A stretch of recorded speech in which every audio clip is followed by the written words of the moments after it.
Welcome to the Ari Hoffman Show on Talk Radio 570 KVI, your home for the politically homeless, streaming live at KVI.com and the KVI app.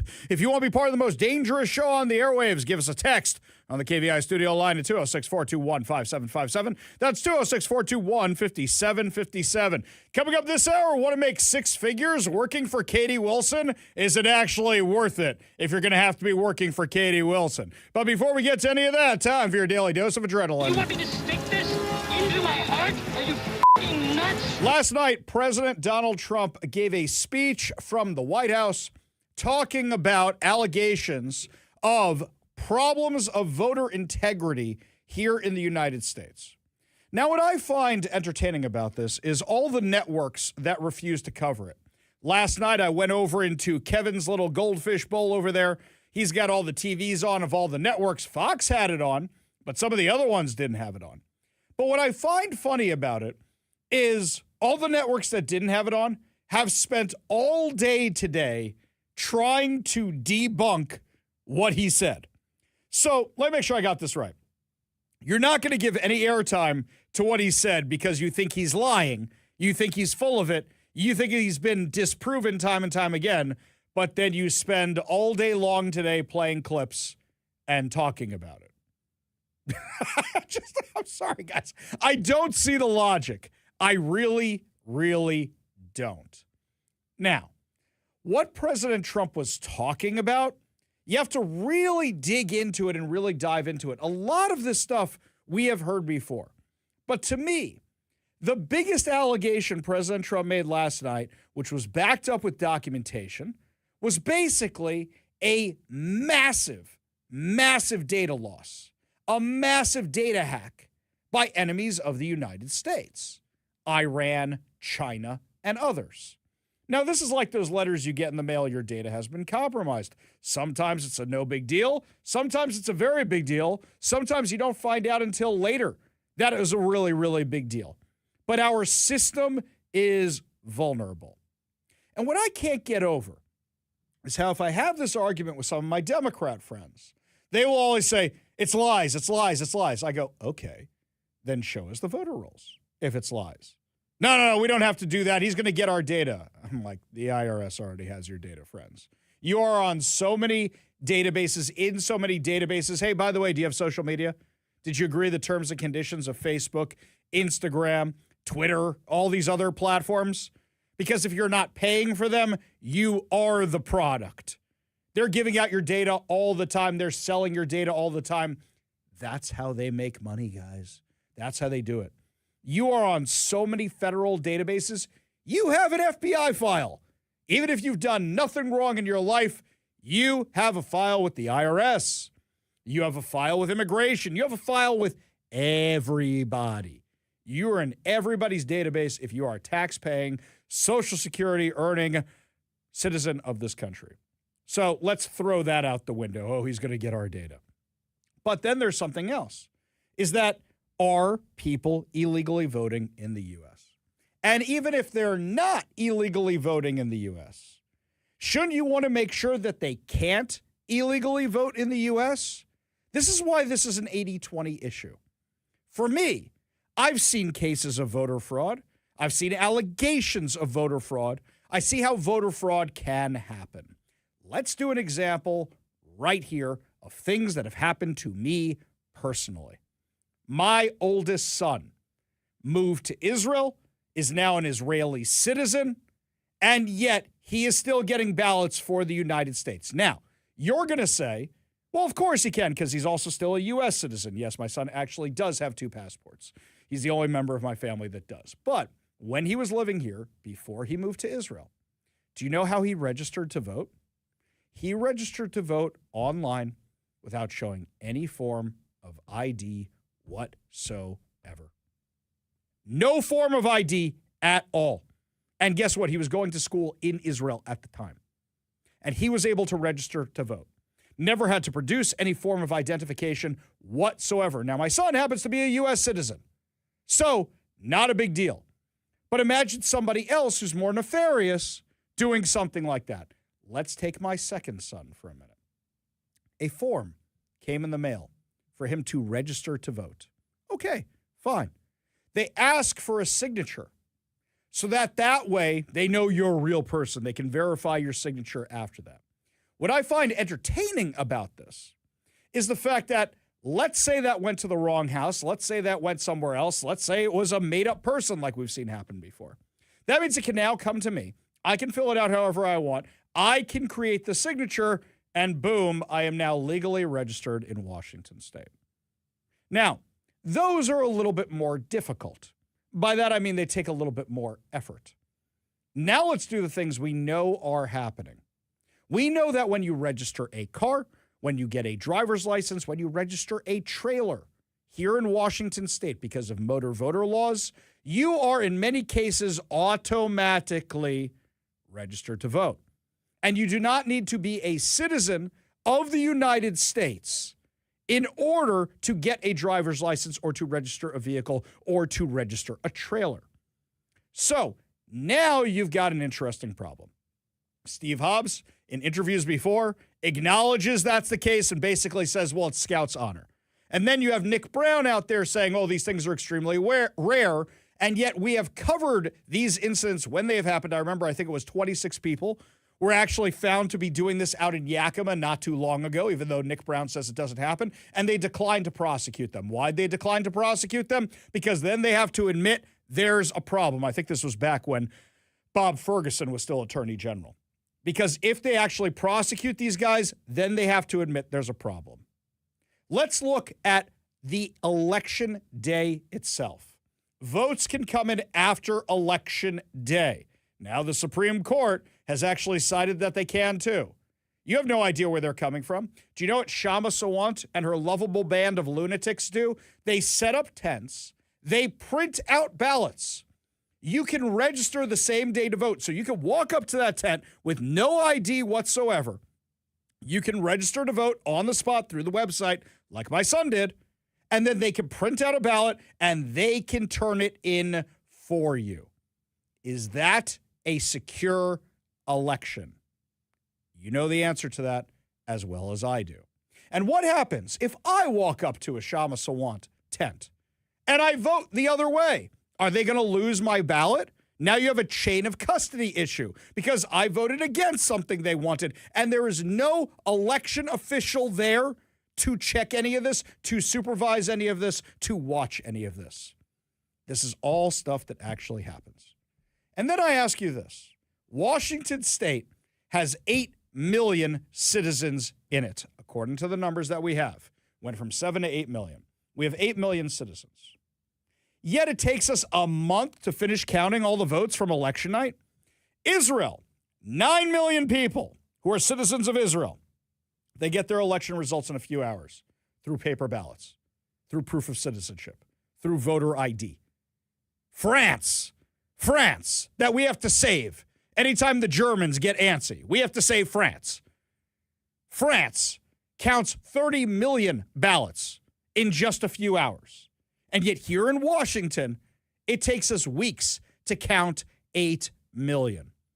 Those are the problems we know about. So what was President Trump talking about last night? John Solomon from Just the News found documents and went through declassified documents showing that starting during the 2020 election cycle, China carried out what is believed to be the largest compromise of election data in history, resulting in China's illicit acquisition of 220 million U.S. voter files. Does this mean they voted? No. But this now means they have your data, including names, addresses, phone numbers, political party preferences, and other sensitive data that would be needed to register to vote and engage in other activities. U.S. counterintelligence agencies began learning about the compromise of voter registration files in 2020 when they discovered that tens of millions of voters' data in 18 states was bought, stolen, or hacked by China. Yet the information was kept hidden. The Chinese government's strategy was focused on undermining domestic confidence in President Trump. They sought to identify U.S. journalists who had reported negatively about President Trump and pay them large sums of money to write more negative articles. Interesting. Fascinating. Also turns out that China was trying to make all the race relations and all the unrest here in the U.S. worse. Do you remember what was going on in 2020? Do you remember what was going on during the summer of love? You had the riots. In the aftermath of the death of George Floyd. We had all the riots that rocked Seattle. We had the autonomous zone. And those riots didn't stop for months. Granted, there weren't many people on the roads because of COVID, but if you were on the roads, you never knew if your road was going to be shut down that day or your bridge was going to be shut down that day because a whole bunch of people protesting for racial justice were out there on the roads talking about how they want to end America. A lot of that was funded by China. You ever wonder why these guys all had identical signs and they were ready to go immediately? Americans were blatantly lied to about the security of our election infrastructure, and that's why President Trump published previously classified U.S. intelligence assessments, proving the government long knew about cyber threats of voting systems. One assessment stated, we judge the United States adversaries, including a minimum of Russia, China, Iran, North Korea, as well as non-state groups have the capability to compromise U.S. election infrastructure. So, now they have all our data. They can do whatever they want with it. This is what the mainstream media was ignoring last night. It seems like the mainstream media wants to try and pretend that China is our friend. China is not our friend. They are a geopolitical enemy on the world stage.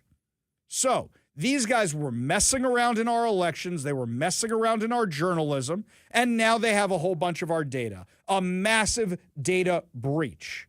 Friends don't do that to each other. How do you combat what's going on with China? Number one, secure the data. Number two, have a bigger military than the other guy because then they don't want to start a fight with you. Number three, we keep propping up their failing economy. They are a communist country, but because we buy their cheap goods, they have a lot of influx of our cash to pay for their nefarious schemes and their military and their government. Because all those Chinese companies, where does all the money go? To China, because it's a communist country. So instead, what we need to do is have partnerships with other countries that can make that cheap stuff or make it here at home. That's what you need to do. We need to cut them off from the rest of the world's economy. Don't forget, China has also been supplying Iran with weapons. So has Russia. During the last round of military strikes against Iran, I don't know why we didn't do this months ago, the U.S. bombed a lot of the train tracks that were running over land from Russia and China to Iran, coming that direction from their allies, from the people they work with, from the axis of evil to resupply them. You wonder, how do they keep having all these ballistic missiles if we blew up all their ballistic missiles? Because they're getting more and more. Why we didn't blow that up to begin with? Absolutely beyond me. So the mainstream media will say this is all conspiracy theories. But a lot of these documents are not new. A lot of these documents have actually been out there for a while through other people's reporting. But the media didn't want to cover it.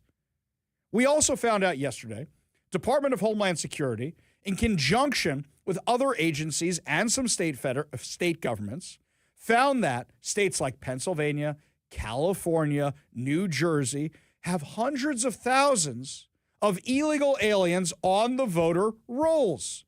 Over 250,000.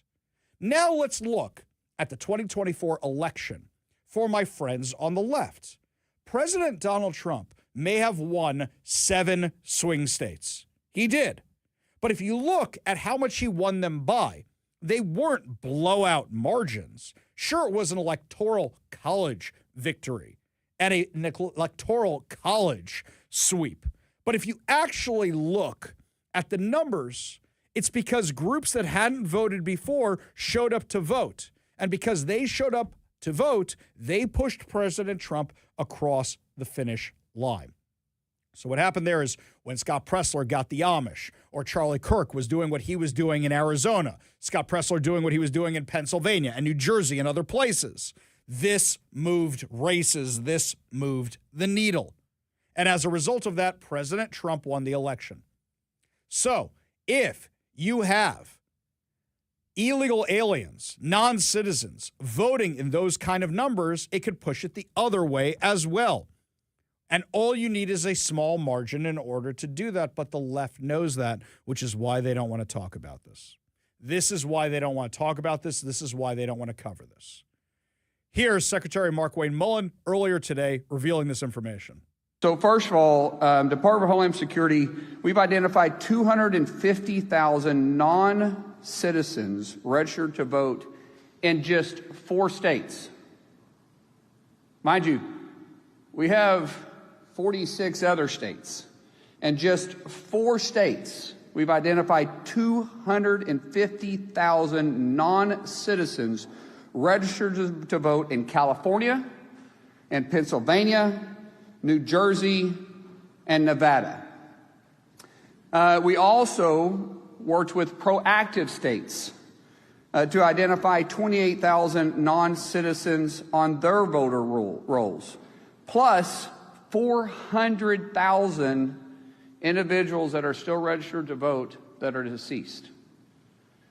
Now, these 23 states, they proactively worked with us on the SAVE program. That's Georgia, Ohio, Tennessee, Texas, North Carolina, Idaho, Alabama, Missouri, Louisiana, Kansas, Arkansas, Wyoming, Montana, Iowa, Florida, South Dakota, Indiana, Arizona, South Carolina, Utah, Nebraska, Michigan, and my great home state of Oklahoma. Does that sound like a secure election to you? Does that sound like a safe and secure system? Pat says over on the text line, Ari, 2 words explain why it takes so long to count that many ballots compared to Israel and France. Public education. Very good, Pat. Very, very good. But what's happening here is our data is at risk. I think President Donald Trump made one mistake last night. I think he made one mistake. Him giving the address. Now, you think he's got the bully pulpit and he's got the weight of the White House. But the problem is the media is already hardwired against him. Anything voter fraud oriented. And mind you, they were all covering it today, even if they didn't cover it last night. But I think when this information comes out, will they still say, oh, Mark-Wayne Mullen, he was appointed by Trump. He's a member of that cabinet. He's in on it. Yeah.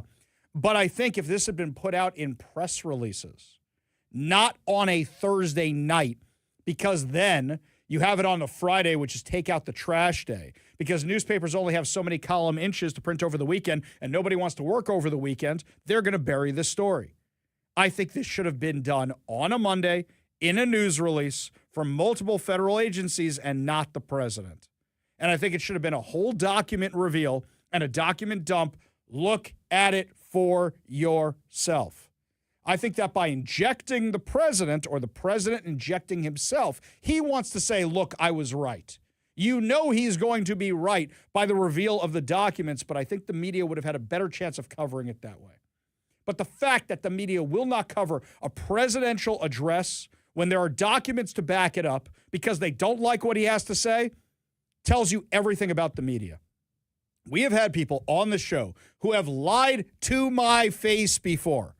And then I get to confront them and I get to call them out and we get to analyze them. We get to have the whole discussion. Joe Wynn sat in that chair right there and told me the Climate Commitment Act was not going to spike gas prices. Sat right there. Todd Myers called him out. We had a debate between the two of them. I called him out, and now I get to play those clips anytime I want. The media is still playing the clips even though they disagree with the president. Thing here is we have a massive problem. It is an 80-20 issue on voter ID. The SAVE Act can fix this. The Democrats are refusing to fix it. What is their only motivation? Why? They know it will actually secure elections. They know it will actually make sure there's voter ID. And then you know there is less of a chance of these shenanigans happening. Our data was breached. That doesn't mean anybody actually interfered with the election process, but it now means that our enemies have all of the data that the federal government has. To me, that is the scarier thing, and that's the bigger bombshell news from last night. That China and Iran and North Korea and other countries like that now have our data. That is a national security risk. And don't you want to prevent the possibility that they mess with our elections? Absolutely. Give me your thoughts by texting us at 206-421-5757. That's 206-421-5757. Speaking of enemies of this country, Seattle Mayor Katie Wilson is looking for a new communications director. You want to make a lot of money working for her? Do you think it's worth the money? We'll discuss when we come back. You're listening to the Ari Hoffman Show on Talk Radio 570 KVI.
Who wants to go work for Seattle Mayor Katie Wilson, Mayor Fivehead? Who wants to go do it? I know you guys want to, right? She's hiring a new communications director. If you are posting this on social media, you have a problem. You are so desperate you're going to social media to get this. Now, I know legally you have to list jobs. When you are hiring for somebody, you have to post them on the website. I know, even if you have somebody in mind you want to hire for that, you don't have to share it on social media. You don't have to. So the post says it's got a picture of Mayor Katie Wilson standing there smiling. We're hiring a communications director. Work with Mayor Wilson. For more information and to apply, visit governmentjobs.com/careers/Seattle. Now, how much does this job actually pay? Well, let's see. Let's just go to the salary here. I've pulled this up in front of me.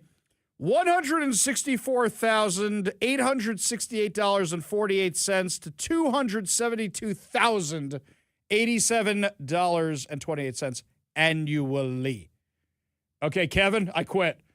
I quit. I'm going to go work for Seattle Mayor Katie Wilson. I'm going to make $272,000 a year working for her. Watch, I can do the job. Ready? Here's what the communication director does. All right, Chris Daniels comes on over to me.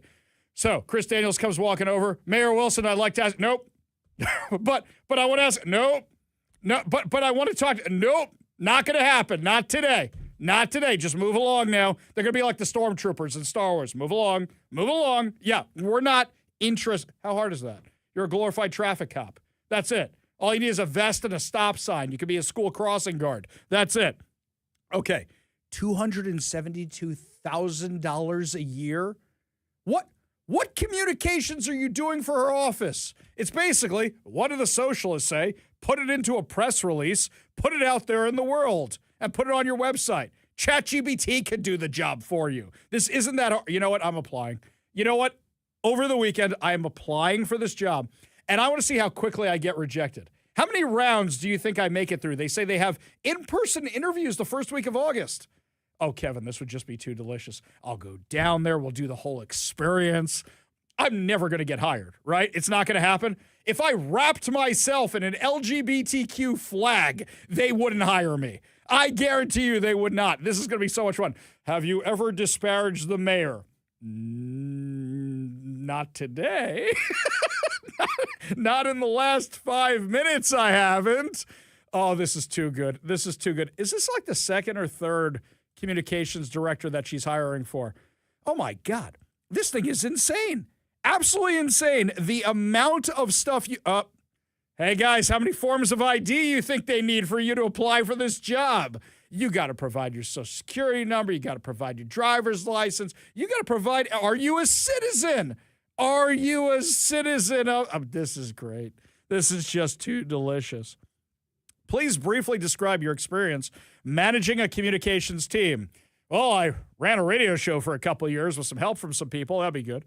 Please tell us how you have applied a racial equity lens to your work and the impact it had. Well, for me, I don't see color.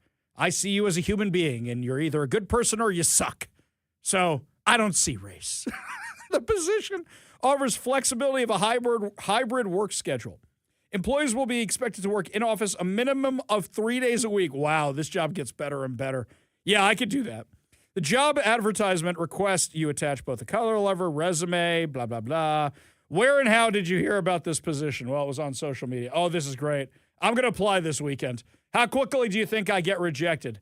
Seconds, minutes, hours, days, weeks? Let us know. This is great.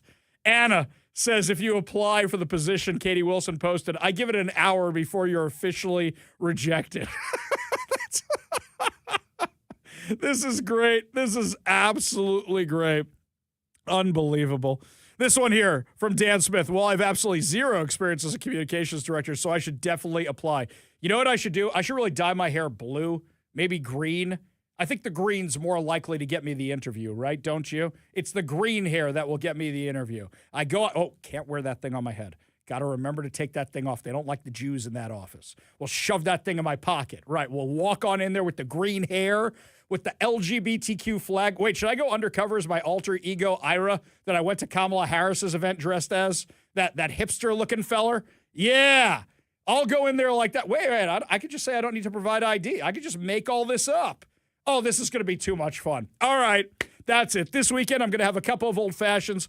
I'm going to fill out the paperwork. Kevin, 2 weeks notice, giving it in right now. Well, 2 weeks until they reject me, right? Because they actually say the first round of interviews is 2 weeks from now. That's likely what's going to happen.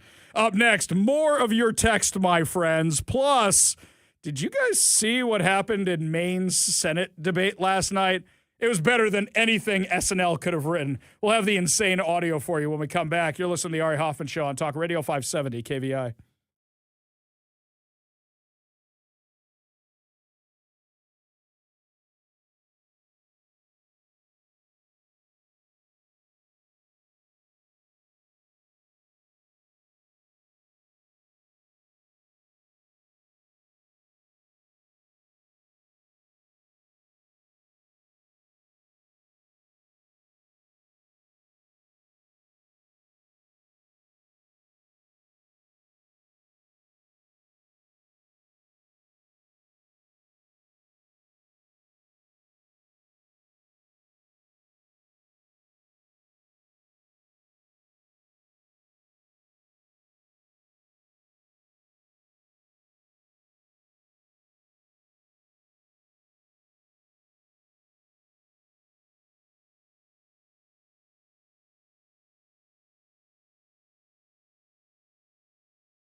You know the scene in The Wedding Singer when Adam Sandler is all depressed that his fiance left him?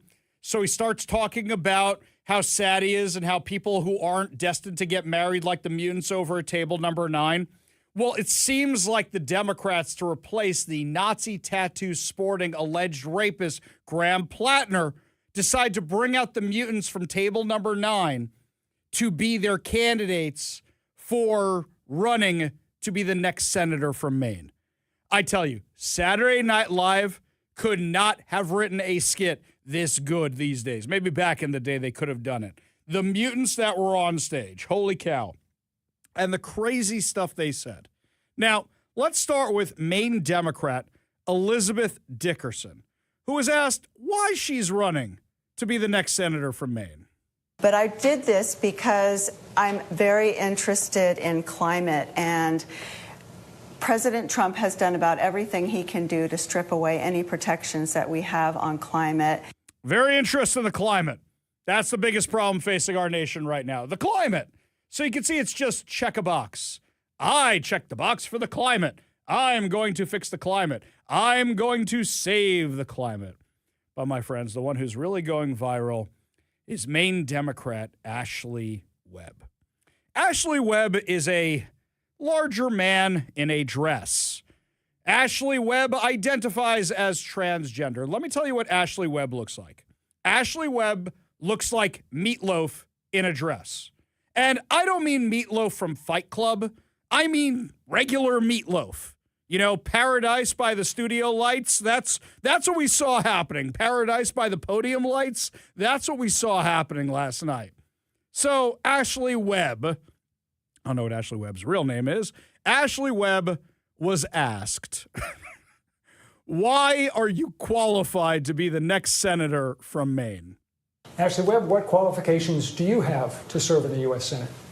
Oh, I ran for office several times. Didn't win, but I did run. And then I'm a songwriter, and then I write my own books. And then I suppose my transparency, I wouldn't lie to the people, and I wouldn't deceive the people like we're being deceived right now. Like, ain't no doubt about it. That's a man. I mean, that is a dude. And you're not even pretending, man. That is a dude. Transparency. Was that a play on words there? What was going on there? Yeah. So you're a songwriter. So it is Meatloaf. You're a songwriter and you wrote some books. That makes you qualified to. I wrote some parody songs based on some real life hits. Does that make me qualified to run for senator for Maine? Wait. This gets way better. The questions to this individual just got better and better and better. and then with the trans community, like, we're being dehumanized. They say that we want to hurt people. I don't want to hurt anybody. I just want to use the bathroom. And if they want me to use the men's room, I will, but I don't want to be assaulted. What? What are we talking about here? First of all, that is a giant man. I would not pick a fight with this giant man. That is number one. But what are you talking about? You know, the women who go into the bathroom seeing a giant man come into the bathroom wearing a dress, they'll get freaked out too. What are we talking about here? Are you kidding me? Now, this one was my favorite moment when they asked everybody if they believe in Medicare for all. Wait for it. Wait for it. Wait for it. Okay, thank you. Phil. You just said you're for Medicare for all. Is everyone on this panel? Dan, no? Yeah. I mean, Okay. It's incredible. Just checking. Just checking. That's 8 for 8 with the candidates tonight. It's So amazing. I'm actually on Medicare. Oh, okay. Well, there you have it. They don't even know what to say in response to that. Oh, my God. Saturday Night Live could not have written a skit as good as this. Sometimes I wish we did more video on the show so I could play this clip for you because it's absolutely priceless. Okay. What about some of the more normal candidates on stage up there? I wonder what they were saying. We need someone who's going to stand up for Mainers. And Graham Plattner was right. The system. I'm sorry. What? The Nazi tattoo sporting alleged rapist what was he right about exactly? What was he right about? What would you like to quote him on? What were his wise words of wisdom? What was Graham Plattner right about? Unreal. I compare this to Marco Rubio's speech yesterday. Marco Rubio's talking about far left violence, crazy left wingers. I mean, this is a man who sounds presidential versus the people you just heard on stage who want to be senator from Maine. Through intelligence and information sharing, through coordinated law enforcement strategy, through financial targeting and disruption, we will dismantle these networks brick by brick. It is time for the people of the civilized world to defend ourselves, to stand united against this encroaching darkness and fight for what is ours. It is easy to destroy great things. It is far more difficult to make them. The enemies of civilization are only capable of the former. They are only capable of destroying great things. All they know is destruction. But we have built great things together. We have done it time and again. We know what we must do, and now we must do it. Thank you for coming today. Okay, so do you prefer Marco Rubio for office or Ashley Webb? Ashley Webb, what qualifications do you have to serve in the U.S. Senate?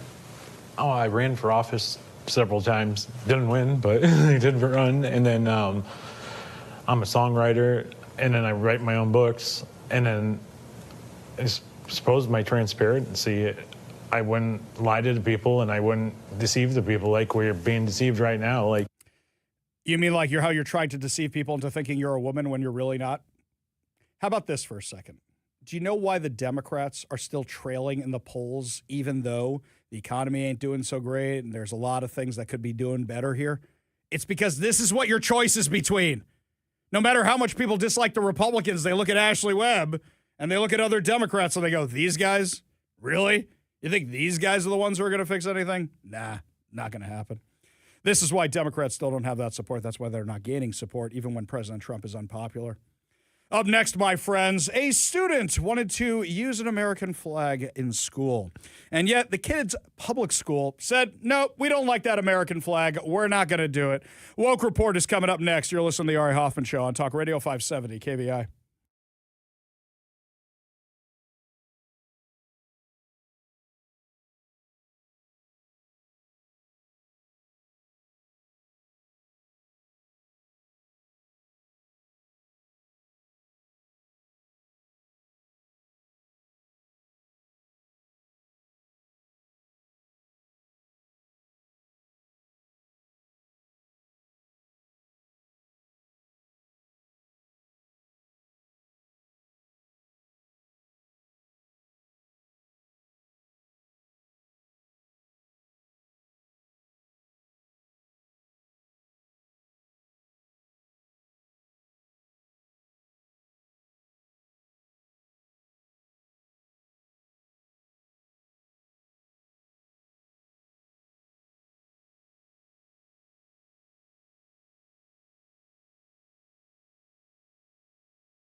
there is a student named Luke who's going to be a senior next year in high school in North Carolina. Apparently at this school, and this is actually a very cool tradition, you get to design your own parking spot. What does that mean? You can paint the ground of your parking spot in a design, but the design has to be approved by the school. What was the design Luke wanted? He wanted an American flag on his parking spot, and at the bottom of the American flag, it says, Luke, class of 2027. Now, for me, and we've discussed this before, I don't like painting things on the ground that you care about. I understand the patriotism. I understand the American flag, but your tires are going to screw this thing up, and rain's going to get on it. And I understand it's paint. It's not a real flag. I don't feel it's respectful. And if the school had said, guys, we don't feel that's respectful, you want to put an American flag on a post in front of your spot, fine, I wouldn't be doing this story. That's not what happened.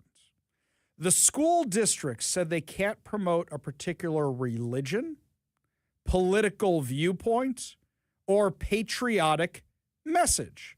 This was in Union County Public Schools. According to Corey DeAngelis, the school is Marvin Ridge High School in Union County Public Schools. Here's what they told the student. Good afternoon, Luke. Thank you for submitting your senior parking spot design for approval. We appreciate the creativity and effort you put into your design. After reviewing your submission, we are unable to approve the current design because Union County Public Schools is a public school district, and our parking lots are used by students, staff, families, community members throughout the year for a variety of events. Parking space designs may not include religious messages, symbols, political messages, symbols, or representations of national flags, including the American flag, because as a public school, we must remain viewpoint neutral and avoid displaying artwork that could reasonably be interpreted as endorsing or promoting a particular religion, political viewpoint, or patriotic message. Are you kidding me with this nonsense? So, wait a second. The American flag, which isn't on the flagpole outside that school. Odds are it's not any classrooms of that school. Is it on the flagpole outside that school? You know you guys get federal funding from the United States of America. You know that, right? And yet can't put out a particular patriotic message. This is nuts. This is wokeness run amok. Oh, by the way, Luke is actually planning to enlist in the military to defend this great nation. Now, the pushback, as you can imagine, was massive. Absolutely massive. So then the school writes, we are aware of some social media activity related to a senior's request to paint a U.S. flag on his parking spot. Lincoln County Public Schools respects the U.S. flag and what it represents. A Marvin Ridge High School student's request to paint the American flag on his senior parking space was originally denied due to concerns about the standards of respect and expectations set by the U.S. Flag Code. Okay, if you guys had said that originally, I don't think we'd be having this discussion right now. That's not what you said. What you guys said was religious symbols, political symbols, patriotic symbols. If you said flag code, I'd probably be making this a when the right gets it wrong segment and be talking about how people shouldn't be mad about this. Flag code is flag code. You know, anytime I put up pictures of the flags on my house, somebody always has some little nitpicky critique about how my flags are up and if I violated flag code. And I like to think I'm pretty good about following the flag code. It wasn't about that. It was because they didn't want the American flag on a parking spot, because this school does not want the American flag on campus. Insane. Absolutely insane. Robin Lakewood over on the text line says regarding our last segment, the candidates were so bad that the Democrats may beg Nazi rapist Plattner to come back. Bad, Rob, but funny. Very, very funny. Dan Smith says, Jedi Master Hoffman, you are a man, you are a dude. I am a giant man, I am a dude.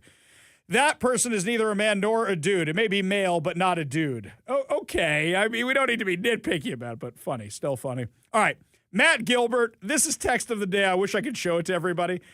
Anytime I say something, he sometimes takes it literally and then does something with it, which is really funny. He said, did you say actual meatloaf in a dress? And he made an AI image of meatloaf in a dress. I don't mean Meatloaf the singer. I mean the food. Meatloaf. Forrest Cat says regarding what Ashley Webb said about writing their own books. Hang on, let's play that clip again. We're going to use this one a lot today. We're going to wear it Ashley out. Webb, what qualifications do you have to serve in the U.S. Senate? Oh, I ran for office several times. Didn't win, but I did run. And then I'm a songwriter, and then I write my own books.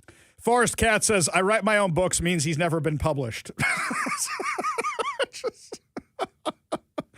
Then everybody here who's talking about how I can get the job in Katie Wilson's office. These are some good suggestions, guys. Okay, so here we go. One person says I need to dye my hair green. Yes, I agree. This one says, don't forget your declaration of stolen land. Ah, yes. I'd like to, before I can see this, I'm going to walk into the office. Hi, very nice to meet you, Mr. Hoffman. Sit down. Before I sit down, I'd like to acknowledge that we are on the stolen land of Chief Self's tribe, even though he was a slave owner. And I think we should actually rename the city because he was a slave owner, and we should take down that statue over in front of the 5 Points bar. I think that's what we should do. Do you think I'll get the job, or you think right away they'll reject me? I don't think I'm going to get as far as the lobby. Yes, absolutely. This one here, Forrest Cat says I should go to the interview and identify as trans. No, I want to be my true self. I want to be my true self. Dan says, shave your head, bright red lipstick, and a skimpy black dress. You do not want to see me in a skimpy black dress, my man. I'm a little out of shape, and let's just say the hair ain't on my head anymore, but it's other places. Oh, 253 is mean. 253 said, you have hair? That's not nice. But funny, but funny. I do like that. This is just, oh, you guys are terrible. You guys are terrible.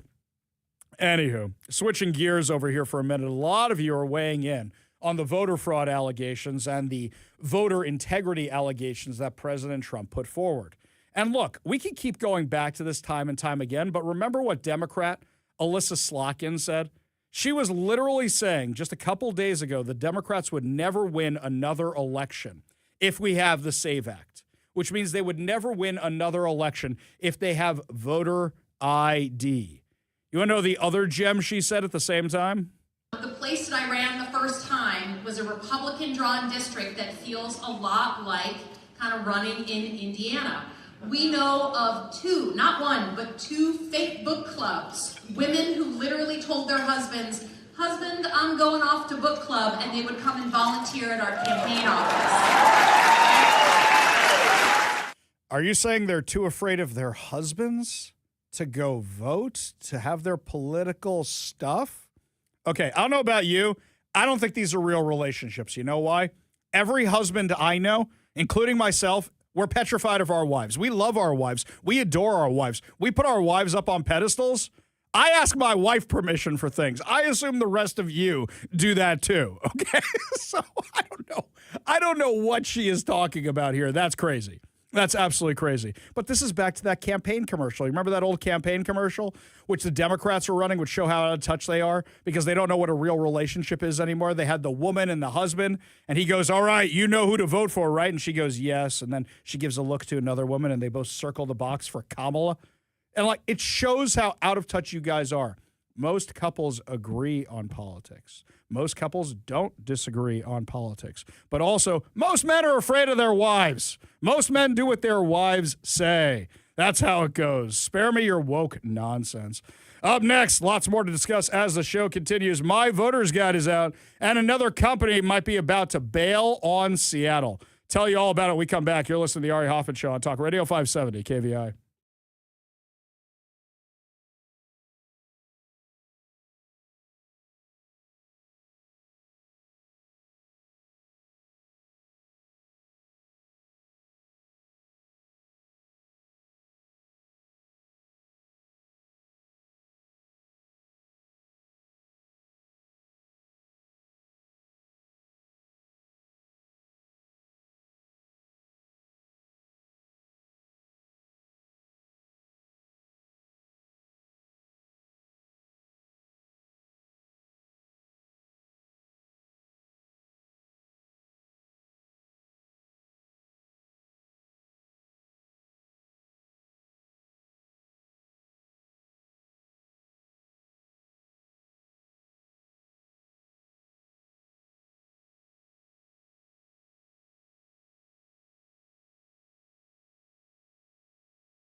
Welcome to the Ari Hoffman Show on Talk Radio 570 KVI, your home for the politically homeless, streaming live at KVI.com and the KVI app.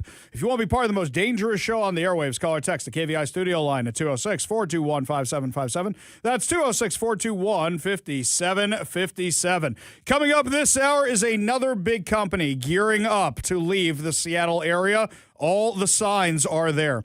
But before we get to anything else, my friends, with Bob Ferguson's taxes, you are going to need some extra cash in your pocket. So it is your chance to take the trip or keep the cash, my friends. That's right. Today, we are giving away $3,000 or a Mississippi River cruise. That's right. Sweet, soft sounds of our in-house Pink Floyd cover band tells us it's your chance to win. All you have to do is text the word I give you to the number I give you. Do not text your name. Do not text your address. Do not text your phone number. Do not text Ari Hoffman. You are the most gorgeous radio host I've ever seen in my life. Just the word itself. And you will be entered for your chance to win.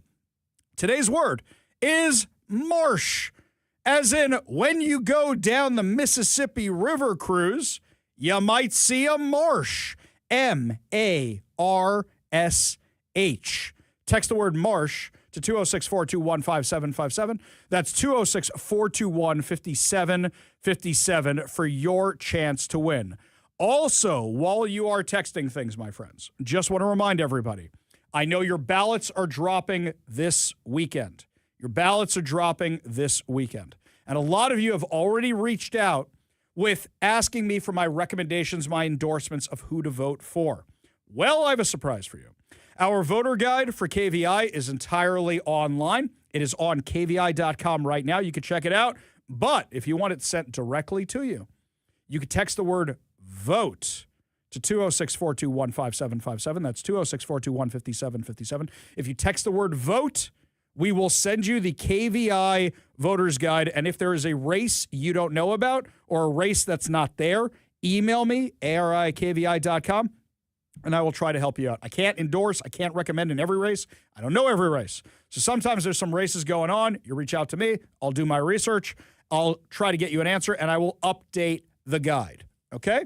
So text the word VOTE to 206-421-5757. That's 206-421-5757. And you will get my voter's guide, and it will help you out. And now, my friends, time for a story you're not going to get anywhere else. Talk Radio 570 KVI, an Ari Hoffman Show exclusive.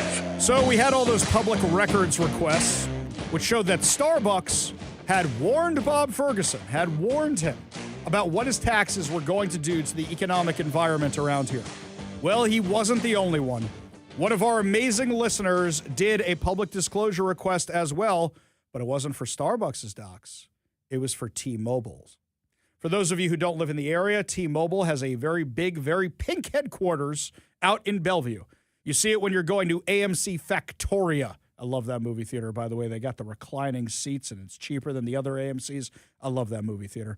So, anywho, T-Mobile privately warned Washington lawmakers that the state's tax policies were making it more expensive to keep employees and decision makers in Washington, adding another major employer to the list of companies raising concerns about the state's business climate.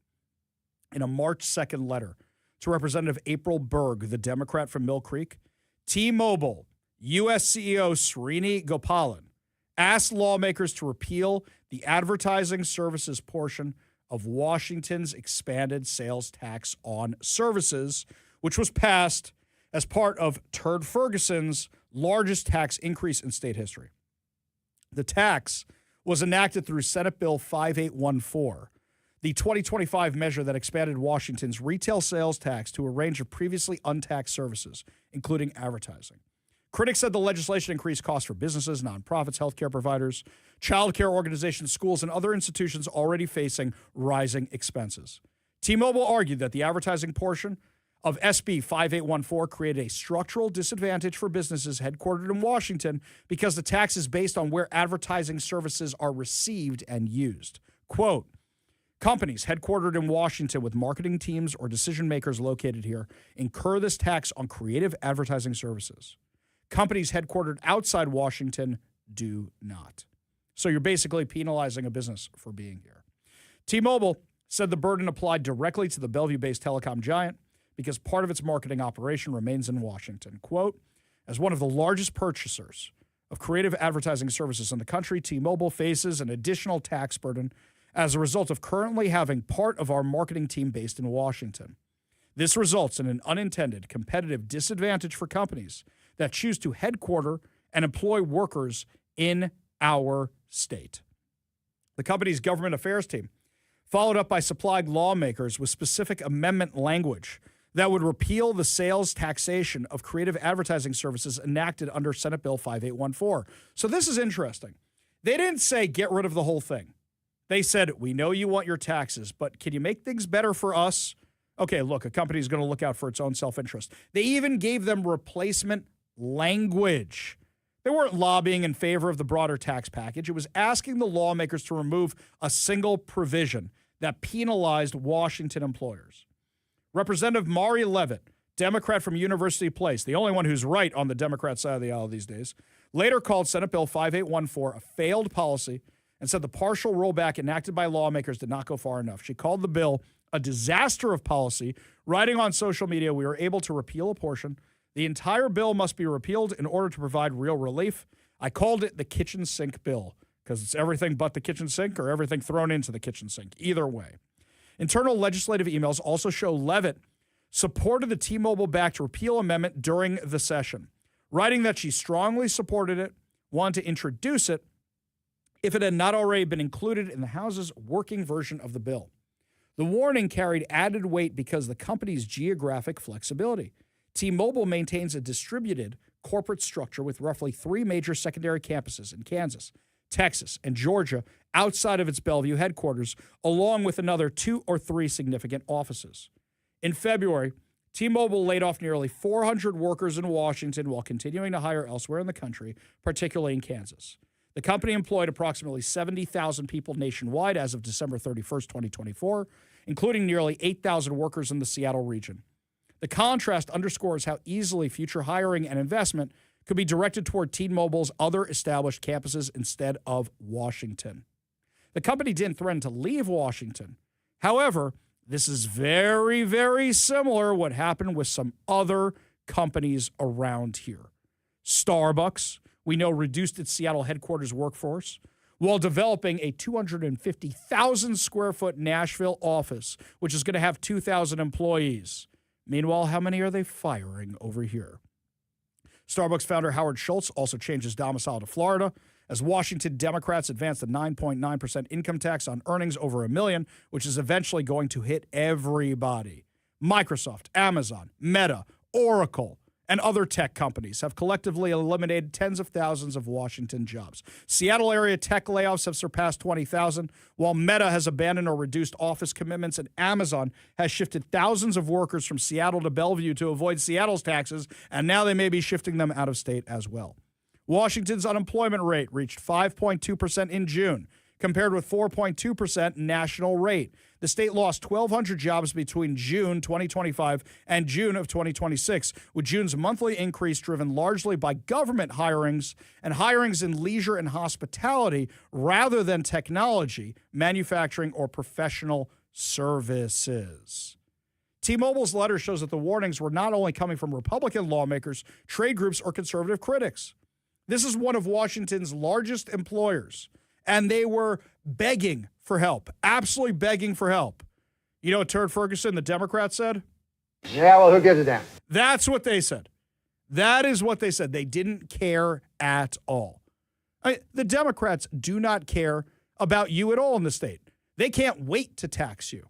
They cannot wait. You want to know how bad it is? Here's Bob Ferguson today. Bob Ferguson. Wait a second. Bob Ferguson. He's going to get mad if I say his name wrong, right? Yeah, it's not my name. All right, Turd Ferguson. Turd Ferguson posted this on social media today. $342. That's how much a new congressional report shows Washington households have paid in higher gas prices since President Trump started his war in Iran. Stop. Stop, stop, stop. Full stop right there. Aren't you the guy who helped implement the Climate Commitment Act, which spiked gas prices by over 50 cents a gallon? How come our gas prices are $1.30 more expensive than Idaho. That's not federal taxes. That's state taxes. They're right next door. Never mind what diesel costs, by the way, which is even more astronomical. Aren't you the guy who told utility companies around here not to show that it was the Climate Commitment Act that was spiking everybody's utility prices? In fact, you told them to hide it. And when I did a public disclosure request for those documents, you redacted every single page. You do not get to complain about gas prices. You made them ridiculously high. I'm not going to say the war in Iran hasn't affected them, but that's nothing compared to the impact you guys have had on gas prices. $1.30 easy, more expensive than other nearby states. Yeah, well, who gives a damn? Well, clearly you're trying to on social media. He's getting ratioed to oblivion, by the way, with this post on social media. Something more by our friend Elon over on social media. Washington's new millionaire tax contains a sentence you rarely see in the statute. The legislature ordered the Department of Revenue to keep spending your money building the tax system, quote, regardless of litigation. Wait a second. So even though this thing is going to be on the ballot, even though this thing is going to be challenged if we win, they said to continue building the new IRS in the Washington Department of Revenue. He writes the full section. It is the intent of the legislature for the Department of Revenue to spend appropriate amounts to implement this act regardless of litigation. So even while courts decide whether the tax is constitutional, the state keeps building it. The Department of Revenue's own fiscal note, roughly $55 million in fiscal year 2028, $78.6 million in fiscal year 2030, and about 220 staff by 2030, plus new computer systems for an income tax Washington has never had. All of it spent before any court says the tax is valid. And the state is already budgeting for the court fight.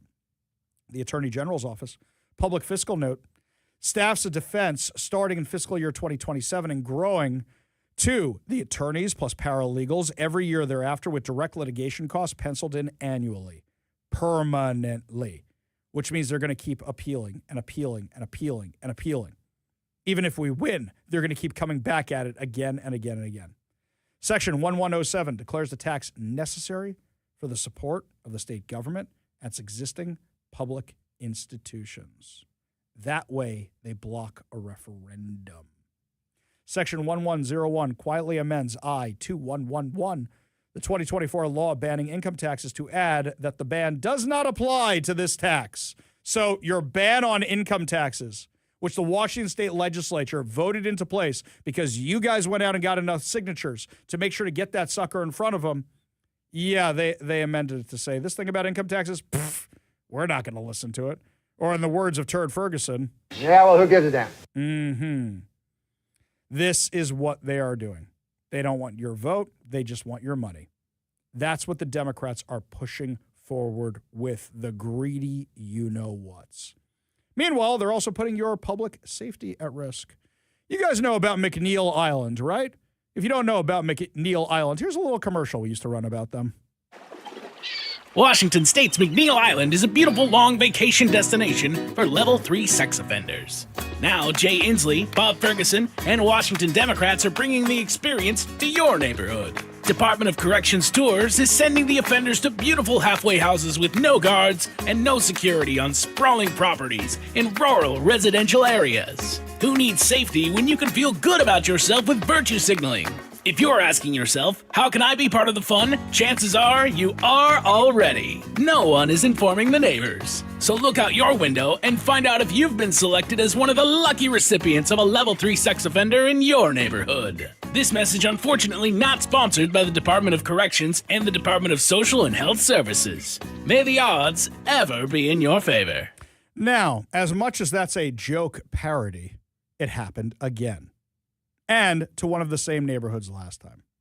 Level 3 sex offender Robert Loff, according to Fox 13, was released from McNeil Island to an Enumclaw neighborhood on July 8th.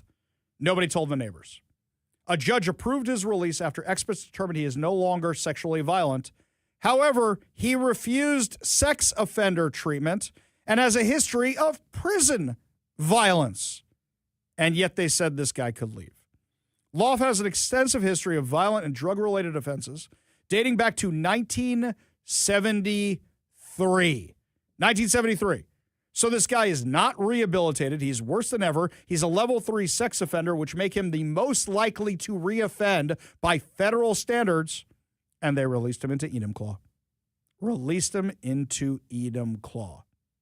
Now, even though experts for the prosecution and defense determined that he is predisposed to commit future violent acts, they said, even though he's violent, he's not sexually violent anymore. Are you kidding me with this? Really? And yet they just let this guy out of jail, released him into a halfway house. He was convicted of first-degree rape, first-degree attempted murder in 1986. He met a woman at a bar in Renton. After some games of pool, lured her into his van, drove out to the highway, raped her, choked her unconscious, then tried to stab her to death. She woke on the side of the road hours later where she was spotted by a passing driver who took her to the hospital. She was treated for severe trauma, 15 internal wounds, 2 black eyes, and a broken eye socket. During surgery, a portion of her colon had to be removed. She suffered severe injuries that resulted in lifelong internal damage. And they're releasing this guy. He reportedly described himself as a monster for 5 minutes and attributed the attack to drug use, saying it was a mixture of cocaine and heroin known as a speedball. Aside from that, he has a long history of violent crimes and drug crimes stretching from 1973 to 1986. He was also convicted of third-degree assault while incarcerated. And this is the guy you guys decide to release from prison? A forensic psychologist wrote, it would not be surprising if upon release, he was engaged in future acts of violence. Are you kidding me with this? He also accumulated dozens of disciplinary infractions while confined to the Special Commitment Center. By the way, there's like 20 people on that thing. And yet he was still getting into trouble. He was also found illegally in possession of a cell phone and child sexual exploitation material in 2023. So you don't think he's going to offend again? This is the guy you guys want to release. Bob Ferguson and Tim Walsh, they love releasing sex offenders. This is the Democrat MO. It's absolutely insane. They want your money. They don't want you to be safe. This is what the Democrats want for Washington State. Crazy. Absolutely crazy. When you look at these options, you wonder, what are the Republicans going to put up in 2028? They going to be good? They going to be bad? They going to be something else? J.D. Vance went on Joe Rogan's podcast and said some interesting things. We'll tell you all about it when we come back. You're listening to The Ari Hoffman Show on Talk Radio 570 KVI.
Welcome back to the Ari Hoffman Show. Just a reminder that if you want my voter's guide, head on over to kvi.com. It's right up there on the main page, or text the word VOTE to 206-421-5757. That's 206-421-5757, and we will send one right over to you. And you got to know who to vote for, because some crazy things are happening in Congress. So just the other day, they had a vote regarding military aid to Israel. We discussed the military aid to Israel. But then Congressman Adam Smith, somebody who normally we go, well, at least he's a sane Democrat, he joined the Democrats in voting to defund Israel. So even though he acknowledges what's going on with Israel and how they're fighting for their lives, basically, now you have this issue where he's saying, well, I support them, but I don't really support them, but I'm not going to vote to support them. Let's be real. He's fighting against two anti-Israel jihadi candidates, and he's worried about his job. Well, Senator John Fetterman could not be clearer about where he stands on the issue. Anti-Israel, and I've described that if our party ever becomes, and just make it official as the anti-Israel party, that's when I would leave, because that's been a moral clarity for me. It's amazing that the guy with the brain injury is the only clear-headed Democrat that we have. However, we've got our own problems on the right side of the aisle. J.D. Vance was on Joe Rogan's podcast the other day. And when he was talking, some stuff he said I agreed with, some stuff he said I disagreed with, but there's some troubling things in this interview. So while Marco Rubio was giving that stellar speech against Antifa, against domestic terrorism, against far-left terrorism, J.D. Vance was on Joe Rogan. Now, here's what J.D. Vance said. We'll give you the good, the bad, and the ugly. I've even heard people say he was blackmailed into this by the Israelis. That's not true, dude. It's just not true. I've seen the decision making up close. Again, whether you agree or disagree with our negotiation, or whether you agree or disagree with the decision to launch the campaign Epic Fury to begin with, the idea that Donald Trump is being blackmailed is crazy to me. Because again, I see the way that he makes decisions. I see the way that he processes this stuff. Like the idea that he picks up the phone with anybody and says, hey, I'm going to take orders from you. No, that's just not how Donald Trump operates. That's good, J.D. Vance. That's good. Because that was always one of the craziest things. Oh, yeah, Donald Trump's being blackmailed. He doesn't care. Yeah, you're going to blackmail Donald Trump? No, that was always nonsense, complete nonsense. And then he said this. Does the socialism thing scare me? Yes. Is it the wrong solution? Yes. But one thing I try to persuade my fellow Republicans of is socialism is the alternative if we don't have a pathway to give people a sense that the system is not rigged and that the American dream is attainable. That's like our job. That's what we have to do. I'm not saying Rome was built in a day. It's not going to be easy to undo some of these economic trends. But man, we ran the experiment. We ran the experiment of offshoring all of our industrial jobs, of becoming a services and finance economy, and allowing Wall Street to come in and buy every asset of modern life and turn it into an investable, line goes up asset. And what has that done? It's created a generation of kids who kind of are attracted to socialism. We have to fix that problem. Well, kids that do feel, and you're correct, and I agree with you, the system is rigged. Kids feel like there are no options other than to burn it down. Yes. And that's the problem. And because they feel very frustrated. And this is part of our job, is to provide an option that isn't burn it down, but is not just doing the same things that we've done for the past. They're also terrified. terrified. All right, hang on a second here. Here's the issue with this.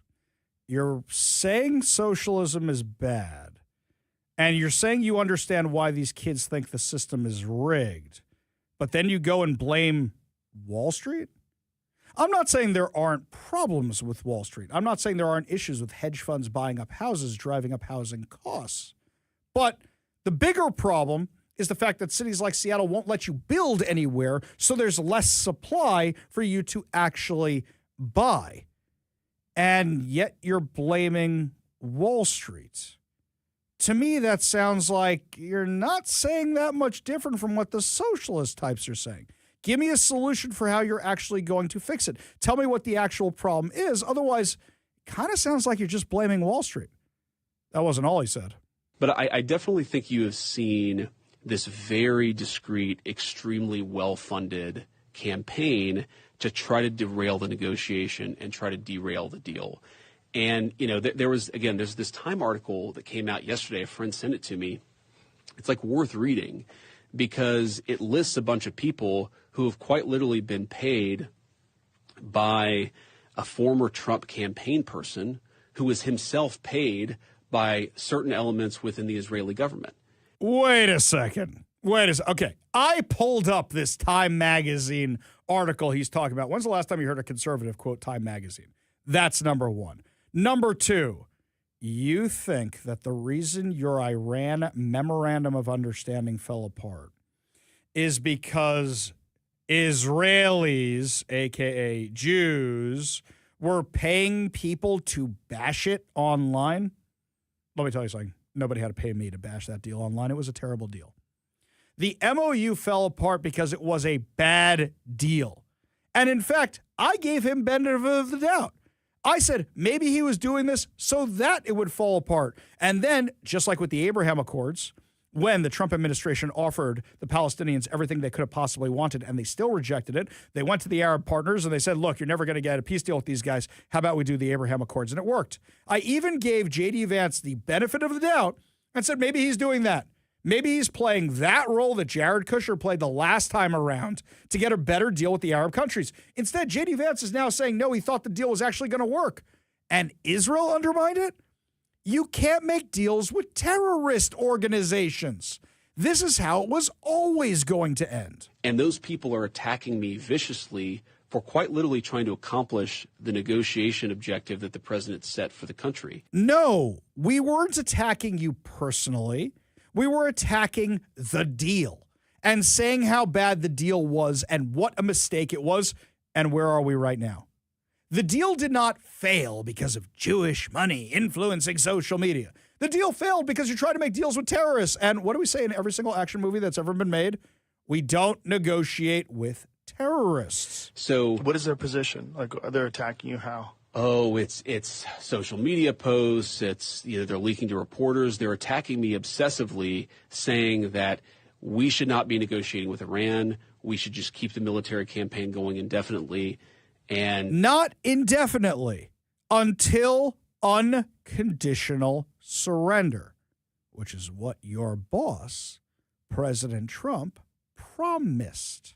Now, do I think a peace deal is good? Absolutely. But this deal was always going to fail because right out of the gate, before Iran did anything, you were relieving sanctions on the oil. Right out of the gate. It was doomed to failure. Doomed to failure. And the Iranians were just thinking, how long can we bide our time before they start bombing us again? What can we accomplish in the meantime? This deal was failed from the beginning. That is their explicit position. And coming after me saying that, people have come after me and say that I'm influenced by Qatar, that I'm influenced by foreign governments, that, I take my marching orders from Tucker Carlson. And there's just so much bullshit out there when what I'm actually trying to do is accomplish what the President of the United States. Okay. So here's the thing, guys. He claims that there's all this BS out there. Claims that there's all this BS out there. And yet, we know that what's going on is he's literally repeating the exact same talking points. Look, I like J.D. Vance. I think J.D. Vance is brilliant. But that doesn't mean that just because I disagree with some of his policies, I hate him. In fact, what I was doing was not attacking him. I was attacking his policies. And now going on Joe Rogan and complaining that people are attacking his policies and his really bad MOU, that's the issue here, is that he's taking it personally when he doesn't see how bad the deal was from the beginning. So desperate to make a deal that he doesn't realize how bad the deal was, that he got us into a bad deal. And then you go blaming the Jews, you go blaming Israel. It was a bad deal. You didn't have to say yes to a bad deal. When we come back, my friends, who should you be voting for in this election? I've got my voter guide out for you, but also State Senator John Braun, who's in a really tight race against Marie Gluesenkamp-Perez, will be joining us to give you the lay of the land with regards to the campaign. You're listening to the Ari Hoffman Show on Talk Radio 570 KVI.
When you see poll after poll after poll after poll showing you the exact same results, it usually means that's the direction the race is heading in.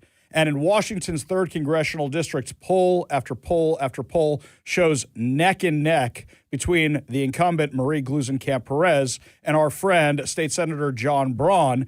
And it actually shows he's leading in some of these polls as well, which is how unpopular that Marie Gluesenkamp-Perez is, that as an incumbent, she's losing support and losing support. In fact, this race has been rated one of the best pickup opportunities for Republicans nationally. Joining us now to discuss on the KVI studio line, our friend, State Senator John Braun. Thanks so much for being with us today.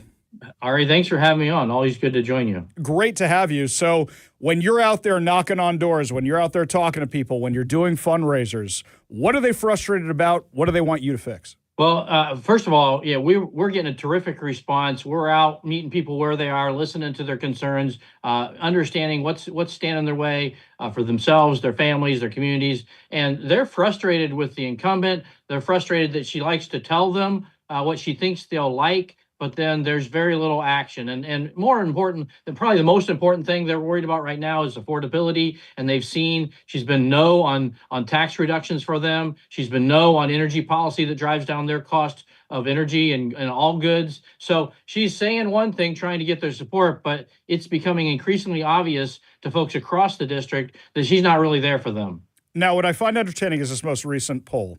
It's from the Northwest Progressive Institute. For those of you who don't know, this is a very left-leaning think tank, which their polling is, I don't want to say hit or miss, and I don't want to say accurate. It's somewhere in between.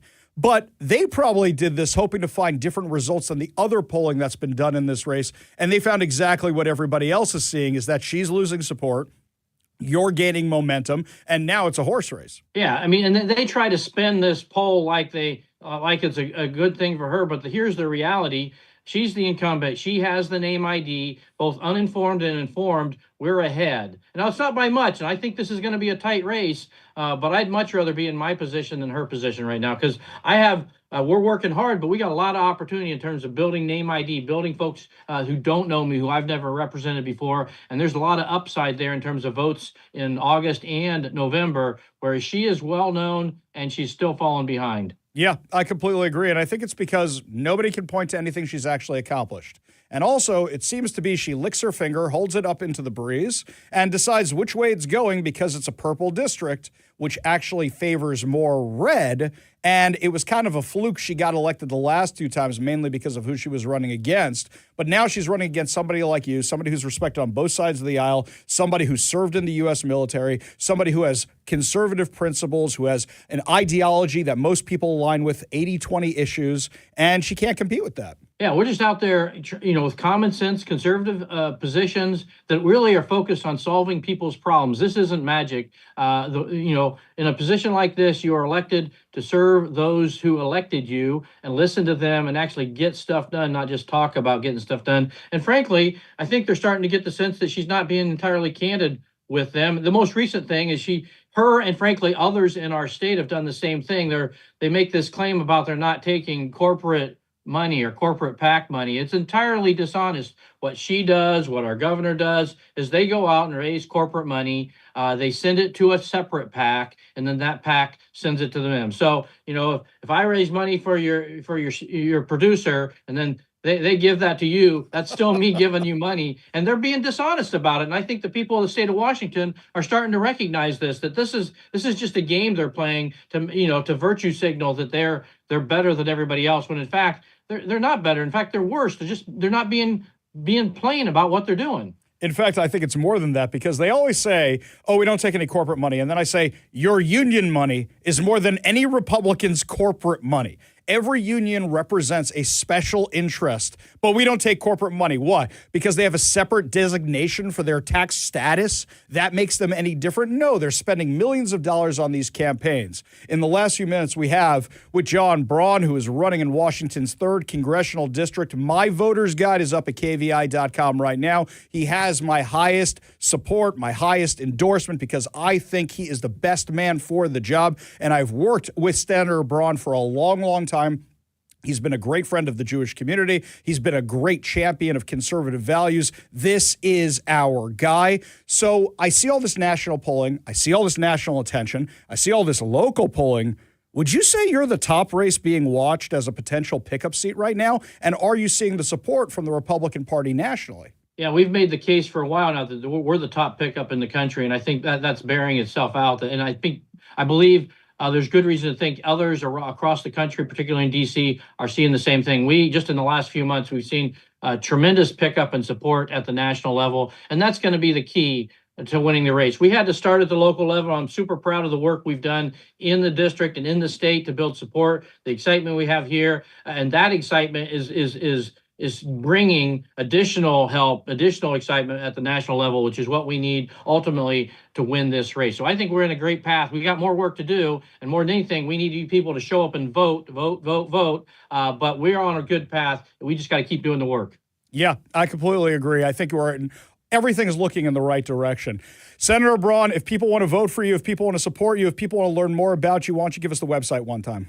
Yeah, come look us up at www.votebraun.com, VOTEBRAUN.com. Thank you very much. Senator, really do appreciate it. We got a whole lot more to discuss as the show continues. You're listening to the Ari Hoffman Show on Talk Radio 570 KVI.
Well, while the kids are out of school, the teachers' unions are having their big national conferences. So what exactly are they doing at these things? Well, it's like somebody told Randy Weingarten, the unhinged lunatic who runs these unions, said, more energetic, be more energetic, and then you get this. And when we do, when we bend that arc, we will change the trajectory of this nation and secure a better future for all, from sea to shining sea. Thank you so much, AFD. Okay, crazy lady. Calm down. What else did she say during these incredible remarks? The throwing out of so much stuff that people just throw up their hands and say, oh no, what are we going to, all I want to do is stay home. And for those of us who drink, have a glass of wine, or for me, some vodka. But we knew vodka. This may explain a lot. So the head of the teachers union is day drunk at home. Okay, on vodka. Wonderful, fantastic. This explains so much now, because only a drunk person would propose some of these things. For example, her teacher union committee recommended a resolution to continue hiding things from parents and also condemning passage of the Stopping Indoctrination and Protecting Kids Act. That's what they're up to. Corey DeAngelis got a hold of all this stuff. He said the teachers union committee recommended a resolution declaring May 1st a day of civic action for political protests. Oh, you mean like they did last year? May Day. Let's go riot with all the crazies. Yes. They want students to do trainings, political education, marches, and rallies. They are training your kids to be political pawns. They are training your kids to be mini activists. Get your kids out of the public schools. They also recommended a resolution to stop groups informing teachers of their right to opt out of the union. In fact, they even mentioned Corey DeAngelis and Americans for Fair Treatment, which is encouraging teachers to leave the union. They recommended a resolution to stop groups informing teachers of their rights to opt out, but also parents and kids of their rights to opt out of this craziness. This is what the teachers union is doing with your kids. Oh, remember how Randy Weingarten was using the union dues from her teacher friends to publish her own book and get it out there? What's happening with that thing, by the way? As many of you know, why fascists fear teachers in partnership with the AFT, and half of the proceeds, actually more than half, but half of the proceeds are going to the union's education, not-for-profit, and to the disaster relief fund. But it is troubling. Oh, wait a second. So that's what you announce after you find out you're being investigated by the feds for misusing the teacher dues? Isn't that nice? 50%. 50%. Isn't that nice? The money you paid for 100% of your book with, 50% of it's going to the union. Very nice. That the congressional and any congressional investigation can be triggered by something so biased, so flawed, so inaccurate, but that is the world we live in. And so we will handle this investigation like we have handled the other four, and we have confidence that it will end exactly like the others with nothing to show for it. But I wanted to make clear, since it happened last week, the situation right now. So now, by the way, you wouldn't acknowledge that unless you're getting flack from her. What do you mean you used our union dues to write a book? What do you mean you used our union dues to publish a book? And by the way, if you're using the dues, those teachers are paid with federal money. And you're using their dues? We know how biased these guys are. Oh, and Washington got a little mention at one of these conferences. This was the National Education Association, the other big teachers union. This was last week. Here's what they were bragging about. And Washington State! Outraged by the unfair and unjust tax system, educators fought to put a millionaire's tax into law. That's what they're bragging about. at the teachers union, putting a tax on all of us. That's what they're doing. Get your kids out of these schools. Get out of the union. By the way, these weren't the only conferences that were going on. We've told you a little bit about the crazy stuff that the Democrats were inserting into their platform here in Washington. Well, Pramila Jayapal was there talking to them. Pramila Jayapal, that's right. She was very, very excited to be talking to everybody at the Democratic convention locally. And here's one of the gems of what she said. Impossible. I was just out there campaigning in Michigan for a candidate that I'm supporting, Abdul El Sayed, and it was electric. I got to tell you, everywhere we went, it was electric. He is leading in the polls, and I believe we have a real opportunity to turn things around in states that we may not have been able to imagine before. It's electric. Boogie, woogie, woogie. It's electric.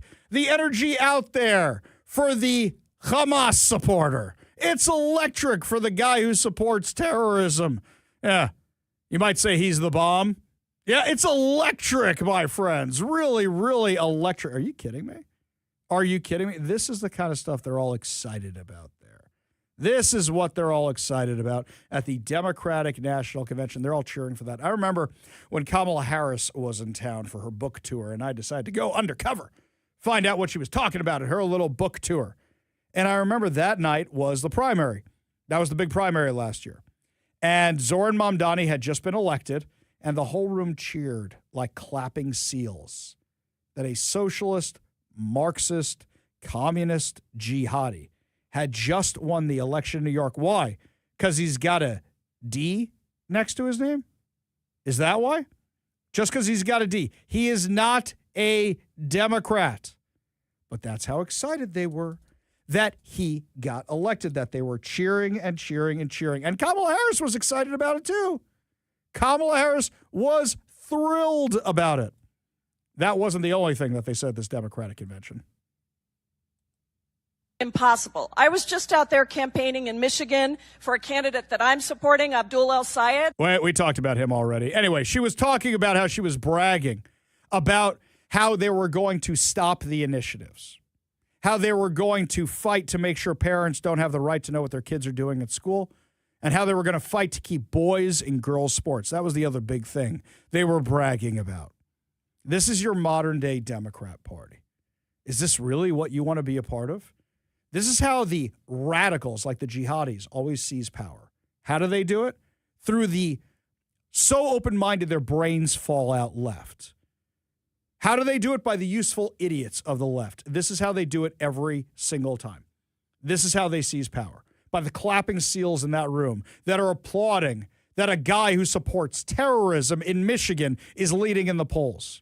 By applauding that a guy who supports terrorism won the election in New York. By applauding that a member of Al-Qaeda is one of the nominees who's probably going to be a congressman from New Jersey. And this is what everybody's excited about? This is what they're thrilled about? Lots more to discuss as the show continues, my friends. When we come back, final hour free for all. Your texts, your thoughts, your stories, plus more on the upcoming election, because I know a bunch of you just got your ballots. We'll have that and a whole lot more. You're listening to The Ari Hoffman Show on Talk Radio 570 KVI.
Welcome to the Ari Hoffman Show's final hour free-for-all. Your texts, your thoughts, your stories, streaming live at KVI.com and the KVI app. If you want to be part of the most dangerous show on the airwaves, call or text the KVI studio line at 206-421-5757. That's 206-421-5757. Coming up this hour, Katie Wilson is hiring for office. You want to make six figures real easy? Not sure how easy that interview is going to be, but then again, think about who you're going to be up against. But before we get to any of that, my friends, Olive Garden is now more secure than federal elections. I kid you not. Olive Garden now more secure than federal elections. Because to get their never-ending pasta pass, you need to show ID. You need to show ID. A post from the restaurant has gone viral, according to the Post Millennial, after the chain said its new never-ending pasta deal will require that pasta pass holders have a photo ID. So that's because if you have a pasta pass, they don't want you giving your pasta pass to somebody else and then coming in and using it. In response to an ex-user thinking if a pass holder can use the never-ending pasta pass to order food for their family and others at their table, the restaurant chain responded, no. The never-ending pasta pass is only for use by the pass holder whose name is printed on the pass. Passes are personalized and non-transferable. Pass holders must present a valid photo ID along with the pass at the time of the ordering. That's right. Olive Garden, now more secure than federal elections. Olive Garden, now more secure than elections in Washington State. In fact, you know what else is more secure than Washington State elections? Snoqualmie, the ski passes. I know this firsthand. I will tell you how. So, I'm taking my kids up to Snoqualmie. We used to do it all the time when the kids were younger. And this is when my daughter's getting to be a teenager. So she's skiing with a couple friends of hers, and I'm sitting in the lodge. I think I was working on a story that day that I really wanted to get out. Normally, I go skiing when the kids go skiing, but I'm working in the lodge. And I said to the kids, if you need anything, I am in the lodge. What happens? I'm sitting there minding my own business, and my daughter comes running in. Dad, I forget what the other kid's name who was with her. Bobby got caught. Bobby got caught. I go, what do you mean Bobby got caught? And she goes, Bobby was using his dad's ski lift pass, and they checked his ID, and it didn't match. And I'm like, wait a minute. You sent this kid up to the mountain with you're too cheap to buy a ticket for your own kid. You sent them with your pass, and now I got to deal with it. So now Dad's not here. I got to deal with it. So what happens? I have to, the ski patrol comes in. Is this your son? No, but he came up with me. You know, oh, his parents did this. I had nothing to do with it. They're like, we understand, sir. Come with us. They suspended the parents' pass, I think, and made the kid pay a fine. I'm like, I ain't paying that for you. He's like, I got my dad's credit card. It's fine. That's right. Snoqualmie lift tickets, more secure than federal elections. The pasta pass at Olive Garden, more secure than federal elections. The Post talking about the photo ID requirement at Olive Garden has gone viral, with many saying that Olive Garden's never-ending pasta deal is now more secure than elections in states where no photo ID is required. Kevin, how is the pasta over at the Olive Garden? I don't eat at the Olive Garden. That's not where I go. That is not my thing. Not kosher also. I mean, you know how it is. It's fine, is what you're going to say. Yeah. This is a never-ending... It's a family quick service restaurant. It's fine. But it looks so nice and pretty. It's called Olive Garden. You're telling me you're not getting fine cuisine at the Olive Garden? Look, I'm not saying I don't like it. I'm just telling you, you're not missing out on a whole lot. But I'll tell you, the soup, salad, and breadsticks for lunch, it's like $7 or $8, all you can eat. That's amazing. It's like 3 or 4 different soups. What kind of soup are we talking about here? Like butternut squash or like things like that? No, you got like a minestrone. You've got pasta fajoule. You've got like 3 or 4. So it's pretty decent. Are man. those breadsticks good too? Oh yeah. See. Okay. Don't tell me it's fine when you say that about the breadsticks and you're all excited about the lunch deal. I am living vicariously through you, my friend. Okay. Don't tell me it's just fine. I know you people are hiding this stuff from me.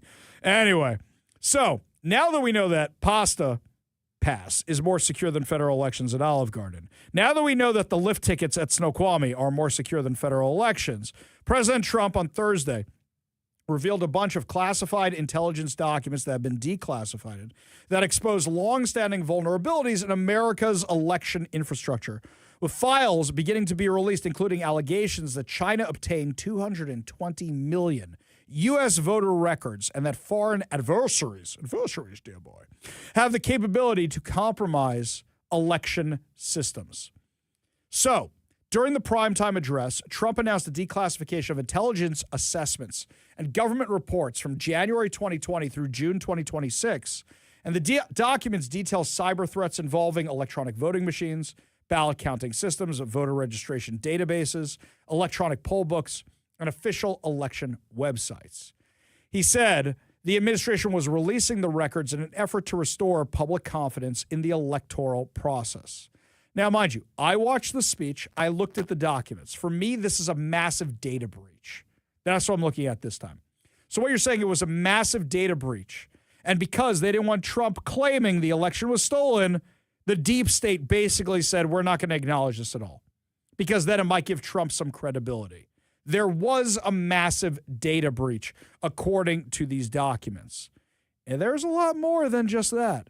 Here's what Secretary Markwayne Mullin found with the Department of Homeland Security. So first of all, Department of Homeland Security, we've identified 250,000 non-citizens registered to vote in just 4 states. Mind you, we have 46 other states. And just 4 states, we've identified 250,000 non-citizens registered to vote in California, and Pennsylvania, New Jersey, and Nevada. We also worked with proactive states to identify 28,000 non-citizens on their voter rolls, plus 400,000 individuals that are still registered to vote that are deceased. Now, these 23 states, they proactively worked with us on the SAVE program. That's Georgia, Ohio, Tennessee, Texas, North Carolina, Idaho, Alabama, Missouri, Louisiana, Kansas, Arkansas, Wyoming, Montana, Iowa, Florida, South Dakota, Indiana, Arizona, South Carolina, Utah, Nebraska, Michigan, and my great home state of Oklahoma. So, states that were red worked with him on this, and some blue states worked with him on this. And they already found problems. Why do you think states are refusing to turn over their data? By the way, wasn't just China who was interfering in our elections, who was hacking this, who got a hold of this massive data breach. Markwayne Mullin says, who else managed to get this data? We know that Iran hacked our state voter files and attempted to compromise, is the best word I can use, our systems where military members used to vote. So we're working with Secretary Hegseth and the DOW to safeguard those systems and protect our military voters. What's frustrating again in this is that the Biden administration knew this. And our intel community knew this. And not only did they withhold it from President Trump in his first term, but they withheld it, it looks like, President Biden in his term. They withheld this information from the public. They withheld it from Congress. That should never happen again. And because of President Trump's leadership, we're not allowing that to happen. We're telling the American people not to scare them, but to ensure them that we are watching it. We're taking it serious. We will secure our elections. So basically what you're saying is the deep state was withholding this from everybody? These are declassified documents we're looking at here. This isn't just, well, I think this is happening. In addition to the China-related allegations, the administration released intelligence that it said was obtained by the CIA regarding an alleged 2020 plot by the Maduro regime in Venezuela to digitally manipulate vote totals during that country's election. Now, this is fascinating to me. And this was something the administration did not mention, but this triggered a little thing in my brain. I had a little memory. What was that? Do you remember the Chicago Teachers Union? One of the biggest teachers unions in the U.S.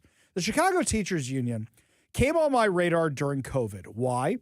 Because when all these parents are like, the kids got to get back to school, and all these politicians are saying the kids got to get back to school in the red states, the Chicago Teachers Union was saying, no, we're not going back. While the head of the union was vacationing in the Bahamas and posting pictures. She was saying it was too dangerous to go back to school, but you can be in the Bahamas and you can be posting pictures.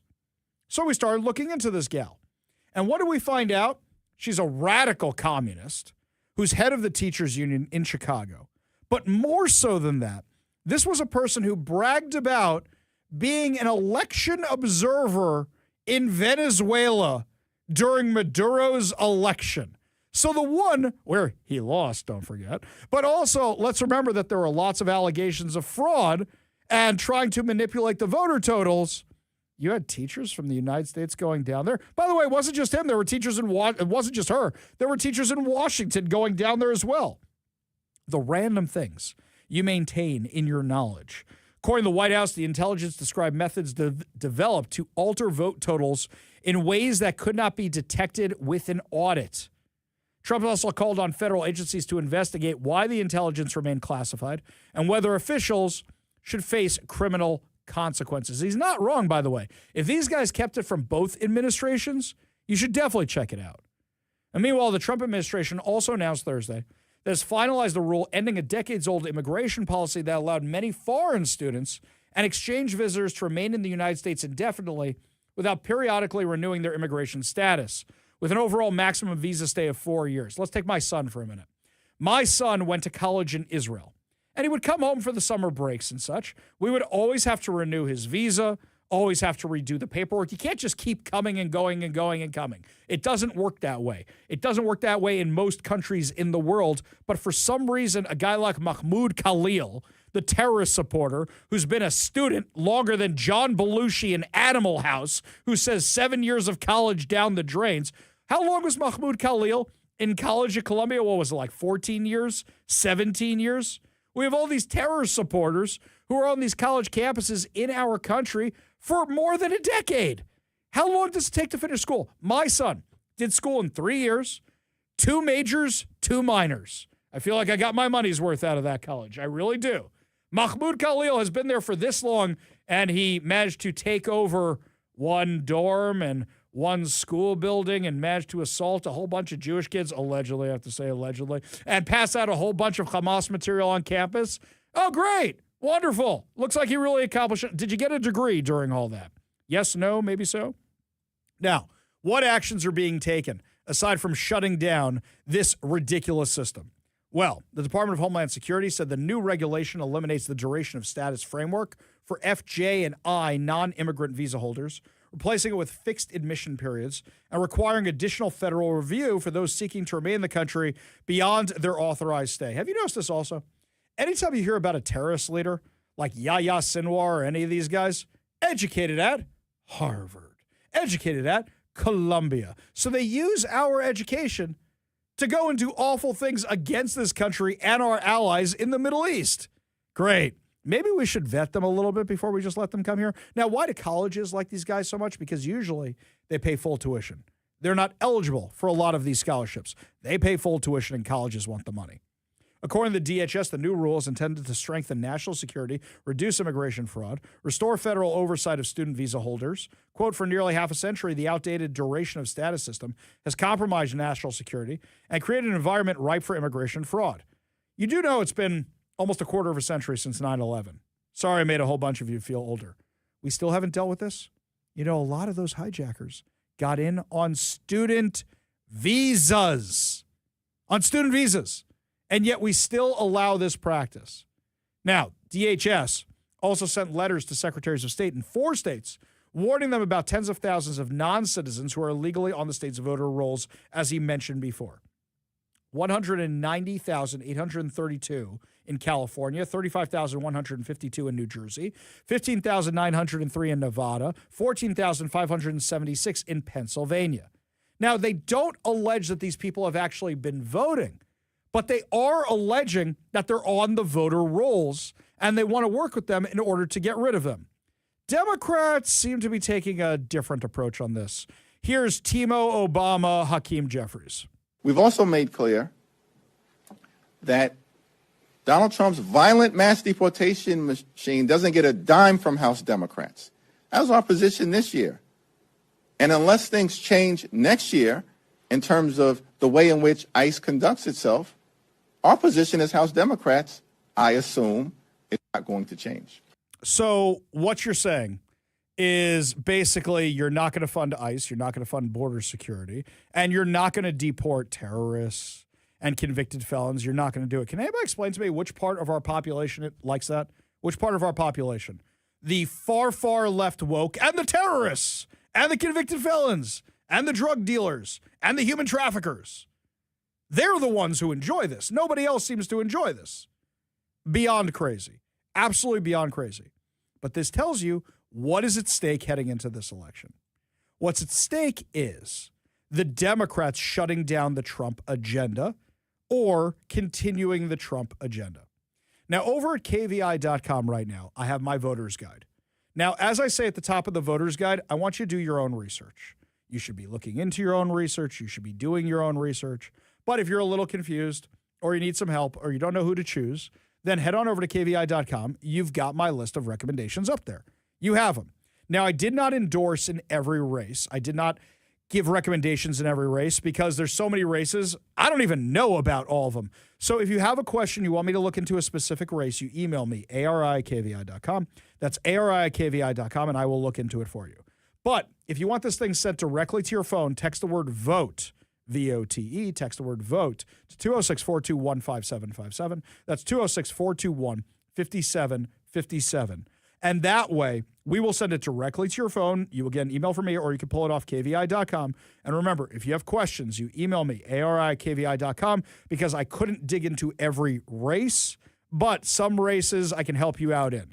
I will be adding more of the King County races for sure, especially because I'm going to be opening my ballot this weekend, and I'll be going through it as well. But if you have any questions, remember, just text the word VOTE to 206-421-5757. That's 206-421-5757. We'll send it right over to you.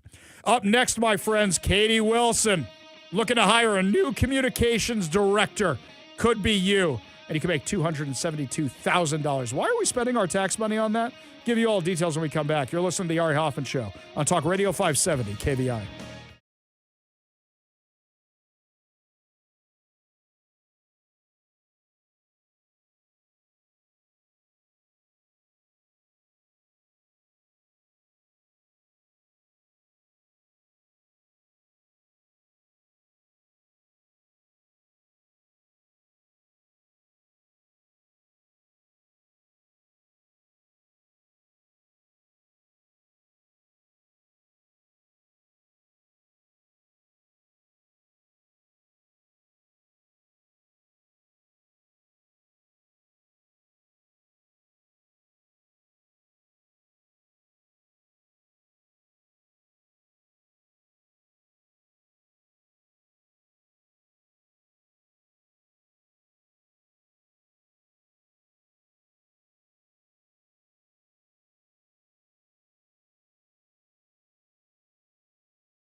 Welcome back to the Ari Hoffman Show. Just a reminder, head on over to KVI.com. You can get my voter's guide over there. You can also sign up to become a KVI insider. And I believe the email with my voter's guide is going out on Monday, I think. But if you want to see it early, it is over there up at KVI.com right now. You can check it out. Sign up to become a KVI insider. You'll find out about all the events, all the contests, and everything else going on while you are there. Also, you can get the podcast, so that way you never miss a minute of the show. Remember a couple of years ago, I said, hey, why are all the 7-Elevens closing around here? And you guys said, no, that's not happening. And I said, well, there's none left where I live anymore. Some of them went to off-brand type 7-Elevens, but I noticed a whole bunch of them were closing down. Turns out 7-Eleven closing down 645 stores across the U.S. Their latest quarterly earnings report included a presentation, according to Fox News, about the company's various initiatives, including restructuring of its store network amid the closure plans, as well as conversion, remodels, and new openings. It said that plans to close 200 unprofitable 7-Eleven stores in fiscal year 2026, with 45 stores closed to date. I do love that I sent them a request for comment like 3 years ago about this. They didn't get back to me. The company also said it plans to convert 350 of its convenience stores to wholesale fuel sites in the fiscal year because the gas stations must be more profitable. 7&I Holdings is planning to convert 390 stores to franchises this fiscal year and has done 43 to date. Despite the company's pullback, it is also pursuing selective expansion and planning on opening 205 stores this year. Now I kind of want to see the map of which ones are closing, which ones are staying open. Overall, the plans outlined by the company earlier this year show a total number of 7-Eleven stores in the U.S. declining from 12,712 to, let's see, as of February it's a net loss of about 440 stores is what we're looking at. In 2024, they had 13,000 stores, so it's just going down. So it seems like they're converting them over to the gas station model, or they're closing a whole bunch of them that just aren't profitable anymore. I know at the one near my house, burned to the ground.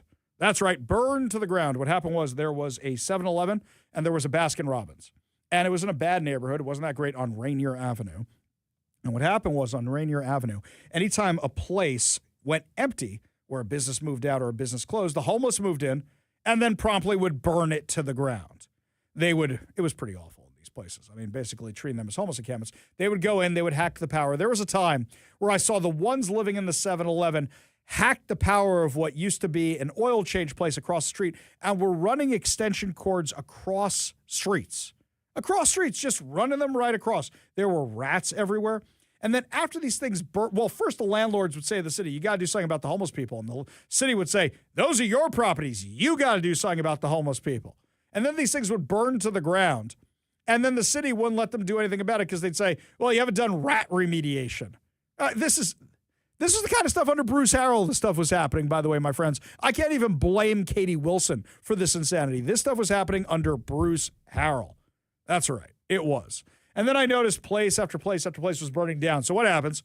There's a fire in the old 7-Eleven where the homeless have moved into. Baskin-Robbins is still open, but then Baskin-Robbins goes, no, we're done. We're out of here. When half the building burns down, it's nice that you saved our Baskin-Robbins, but no. Plus, I can't remember the last time I took my kids there. The closest Baskin-Robbins to my house now is in Renton. I got to drive out to Renton if I want a milkshake, or South Center. Those are the two closest Baskin-Robbins I got to go to now. This is why we can't have nice things, because we have the homeless go everywhere. Now, meanwhile, do you want to try and change things from the inside? Do you want to be part of the administration? Well, Katie Wilson put up this post. Work with Mayor Katie Wilson. We're hiring a new communications director, Mayor's Office, City of Seattle. For more information and to apply, visit governmentjobs.com/careers/Seattle. Now, it might be worth it, because the starting salary ranges from $164,868.48 to $272,087.28 annually. Why is Katie Wilson's director of communications worth more than $250,000 a year? Somebody want to explain that one to me? You're almost making as much as the mayor herself, which I don't think she should be paid that much.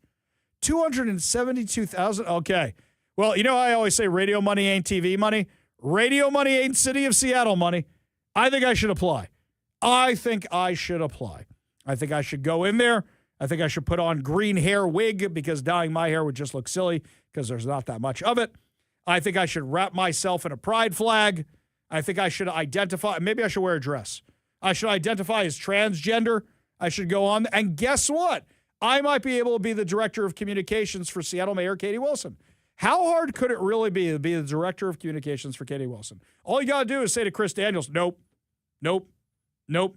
All you got to do is make sure the staff never responds to emails. That's what they do right now. They never respond to emails from people they don't like. Just say no.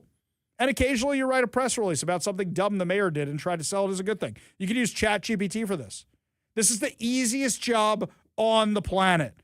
I want this job. Or you know what would be even more fun? As opposed to that, I get the job. And then Chris Daniels comes up to me. Ari, can you comment on the mayor's plan? And I go, yeah, it's stupid. I'm sorry, Ari. What exactly? It's a bad plan. It's a terrible, no good, very bad plan. There's no way to sugarcoat it. It's terrible. Look, lady be crazy. She be cray-cray. She's not good at this. She has no prior experience. It's a dumb plan, and it's not going to work, and you can quote me on it.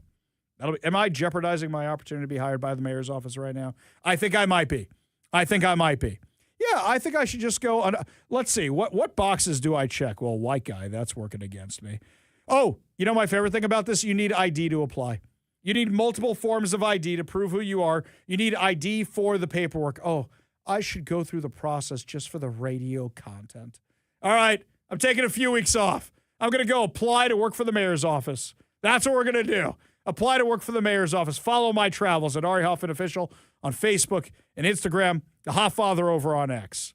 This will be so much fun. I don't have to take the weeks off. You think they're ever actually going to call me in for an interview? No way. No way. If they do, I should take a microphone with me. I mean, I got to tell them, hey, I'm recording you guys just for posterity, for use on my show. This would be so much fun. Can you imagine it? Mr. Hoffman, why do you want to work at the mayor's office? Because you guys are paying $272,000 a year. Is there any other reason? No, not really. You guys are paying $200,000. Is that before benefits or after benefits? Okay, $272,000 a year. Excellent. And I only have to be in office 3 days, 2 days of remote work. This sounds great. This sounds like the best job ever. Sign me up. I will do it. What do you guys think? What else do you think I should do to make sure I can get this job in the mayor's office? Give us a text at 206-421-5757. That's 206-421-5757. Up next, Lars will be unleashed. That's right. Lars and I are going to talk about the president's address last night and more things that were revealed that you may have missed because ABC, NBC, and all these other networks weren't carrying it because they're children. I'll give you all details when we come back. You're listening to the Ari Hoffman Show on Talk Radio 570 KVI.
Only good news to wrap up another amazing episode of the Ari Hoffman Show right here on Talk Radio 570 KVI. And quick fact check regarding the president's speech. AP News, who needs to be fact checked regularly, but AP News has who aired and who didn't air the speech. So let's call it out.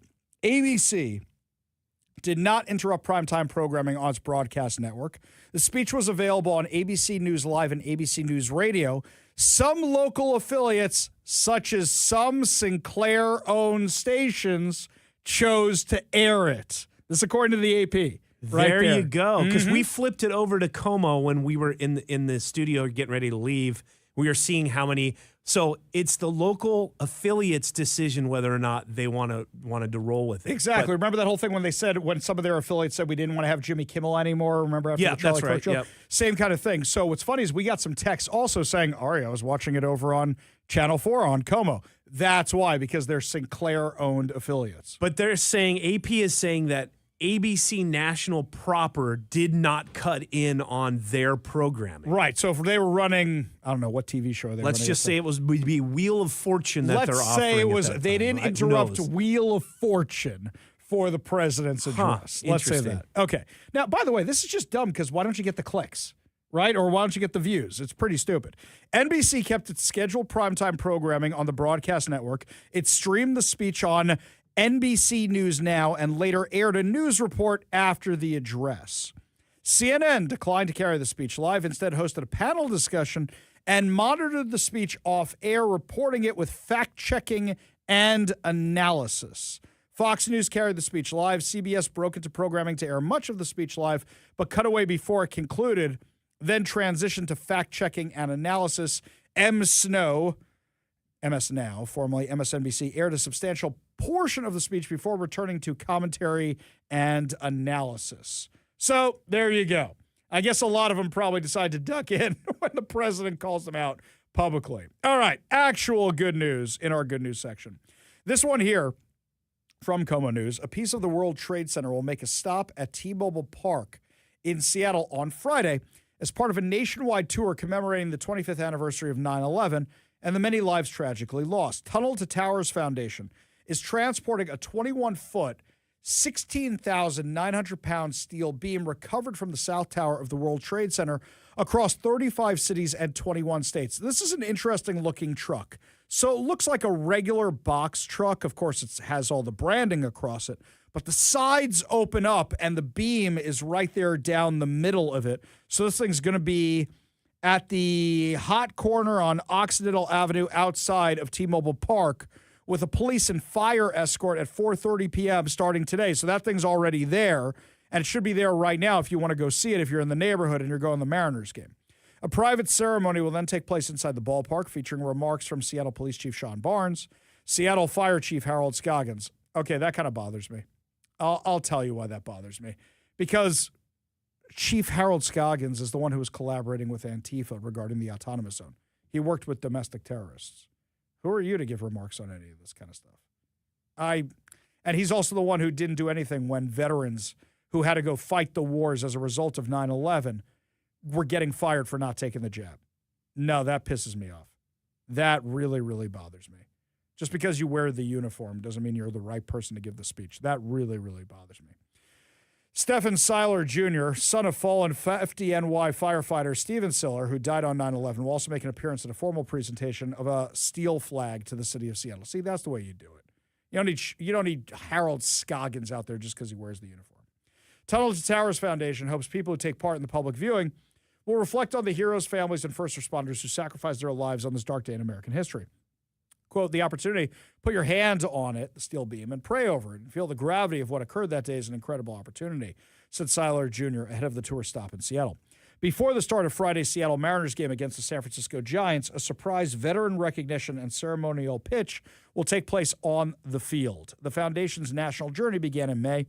After the stop in Seattle, the World Trade Center steel will arrive at the Utah State Capitol in Salt Lake City on July 23rd. You know what? Maybe I'll go down and check it out on my way home today. Yeah, I could take the 99 tunnel and go down that way. So maybe I'll go down and check it out on my way home. That's not bad. I'm not going to the game today. Actually, a friend of mine is in town, and he said, could he get tickets to the Mariners game, and actually I had a few extra group leader tickets, but I didn't know it was a blackout date. I didn't realize the San Francisco Giants were so popular, but then stupid me didn't realize how many people moved here from San Francisco. So they're probably all going to the game to see the Giants play. They're not going to see the Mariners play. They're going to see the Giants game. Also, there's another exhibit in town. This is the one over at the Museum of History and Industry out there on Lake Union. They are touring some of our founding documents of our country.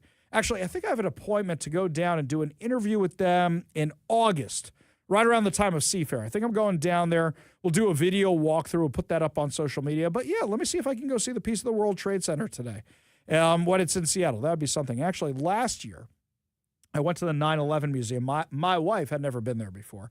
We'll save my wife's story. Maybe we'll actually have my wife on the show for her story heading into the 9/11 anniversary. But yeah, we'll do that because she was involved with the aftermath of that. But my wife and daughter and I, we all went down there to the 9/11 Museum. It's very, very powerful. So I'm kind of curious if this truck is just as powerful.